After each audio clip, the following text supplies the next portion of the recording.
A mythical creature can be one of two things, either something completely made up like a unicorn, a minotaur, or a Velocco goose, which is part raptor, part goose, or alternatively, it can be an animal seen but never positively identified, such as a yeti or a chupacabra. But many animals were thought to be mythical before they were discovered. Ancient Greeks believed the gorilla was a myth. Manatees were also thought to be made up. And when the naturalist George Shaw first saw the platypus, he famously thought it looked so stupid it must have been a hoax.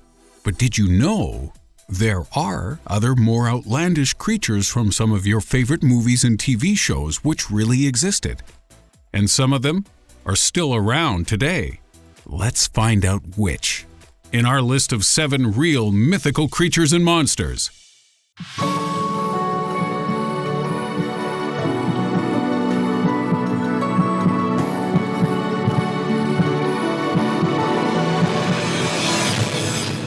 Number 7. Hobbits. In 2003, a team led by archaeologist Mike Morwood conducted an excavation on the island of Flores in Indonesia when they discovered the skeleton of a human only a pinch taller than 1 meter. But it wasn't a child, and nor was it a prehistoric Danny De Vito. This skeleton is believed to be an example of the long-extinct Homo floresiensis, a hobbit-like creature which lived between 50,000 and 100,000 years ago. With their small brains and body size, some scientists say these hobbits were simply malformed Homo sapiens. But the popular consensus is that they do actually share a genetic ancestry with both human beings and Neanderthals. The last of the hobbits died out 12,000 years ago, but it wasn't Sauron who was responsible. It was probably man. Scientists believe man caused Homo floresiensis extinction because modern humans first made their way to Australia 50,000 years ago. And to get there, they must have crossed Indonesia, meaning contact and conflict with the last of the hobbits was therefore extremely likely. And here we are blaming orcs for destroying the Shire, when it was us all along. At 6, the Direwolf. The number of direwolves in Game of Thrones seems to be diminishing by the episode, but these giant hounds were a real species, and the last one is thought to have died out only 10,000 years ago. Their Latin name is Canis, which translates as fearsome hound, and fearsome they certainly were. Its teeth were capable of gliding through flesh like a sword through Ned Stark's neck. Oh, by the way, spoiler alert. What heck, if you haven't seen the first series, then what are you doing with your life?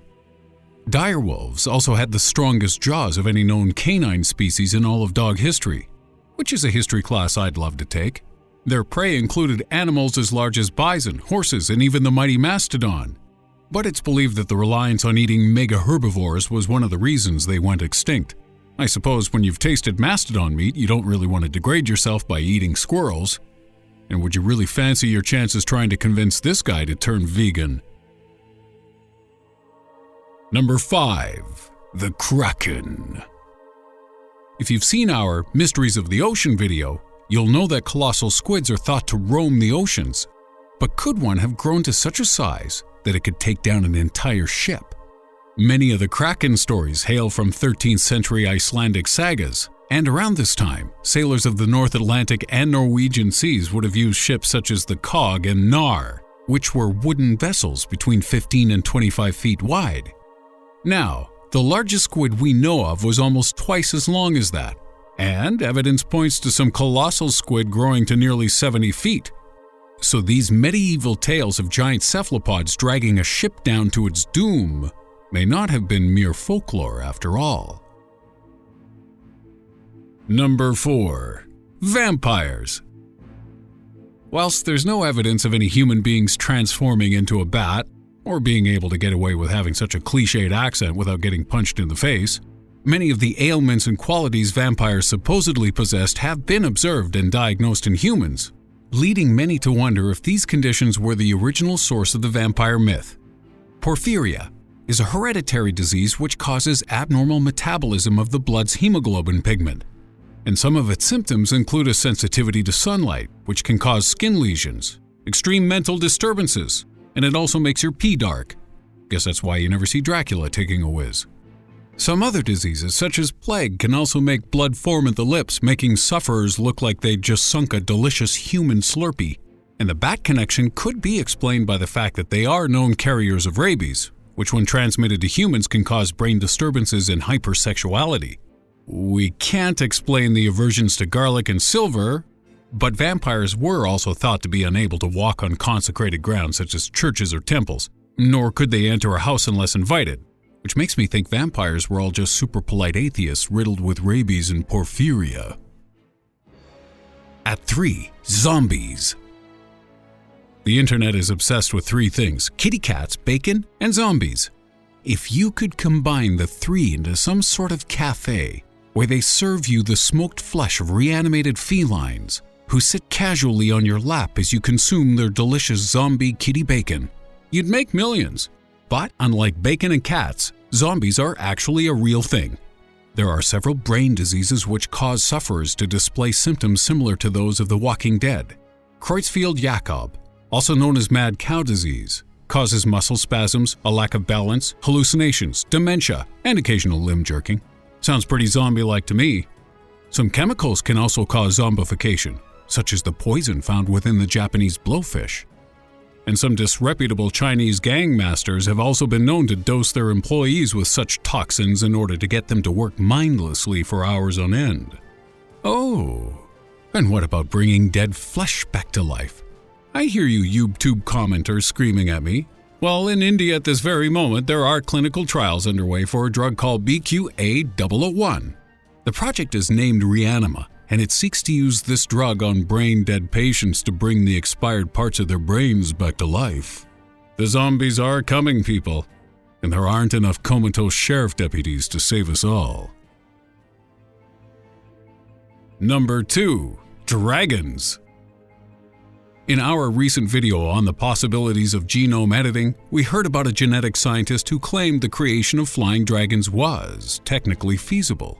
But as most of you who've been to the zoo already know, dragons genuinely do exist, albeit much smaller ones, minus the fire and wings. But what you might not have known is exactly how big they used to be.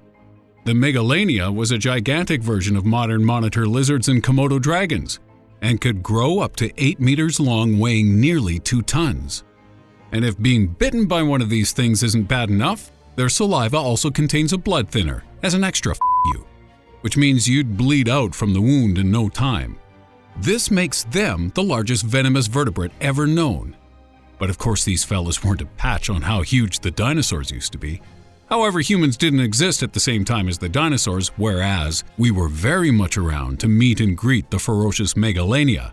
The latest any Megalania remains have been dated to is around 50,000 years ago in southern Australia. And as we learned earlier, this is when modern humans first made their way to the oceanic continent when they crossed Indonesia. So humans first had to kill off a bunch of hobbits, and then they had to contend with actual dragons. What's next? Giant anaconda? Number 1. The giant anaconda. The South Korean legend of the Imuji talks of a long, serpent-like dragon which was not a destructive gold-hoarding psychopath like those from European folklore. This one was actually quite a nice guy. It's likely that this mythical beast was based on the huge reticulated pythons found across Asia, of which the largest was a quarter-ton monstrosity which measured 24 feet and was found on a Malaysian building site earlier this year. Imagine finding that on your lunch break. But the remains of even bigger serpents than this have been discovered in South America.